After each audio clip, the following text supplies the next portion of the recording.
নমস্কার বন্ধুরা, আমি শুভ্রনীল। একটা বিষয় নিয়ে তোমাদের মধ্যে বিগত কয়েক মাস ধরে কৌতূহল ছিল, কোথায় আছে সৌমিত্রিষা, কি করছে, কেমন আছে, কেমন দেখতে হয়েছে।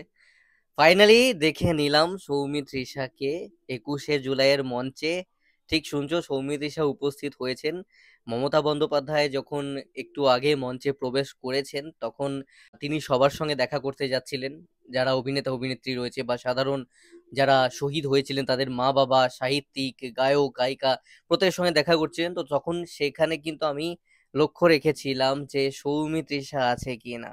তো সৌমিত্রিষা এসছে, উপস্থিত হয়েছে হোয়াইট একটা ড্রেস পরে, একরকম দেখতে আছে, সেম হাসি, সেম মিষ্টতা আছে। অর্থাৎ কলকাতায় সে রয়েছে, এইবার আশা করছি তার একটা বই প্রকাশ হবে, বড় কিছু হবে, ধামাকা একটা কিছু আপডেট আসবে তার তরফ থেকে। ফাইনালি দেখতে পেয়ে গেলাম অনেক দিন পর। আমার নিজেরও খুব ভালো লাগছে, অনেকদিন পর আমি দেখতে পেলাম। কত সুন্দর মিষ্টি মুখটা, ঠিক মিষ্টি রসগোল্লার মতোই আজকেও লাগছে সৌমিত্রিষাকে।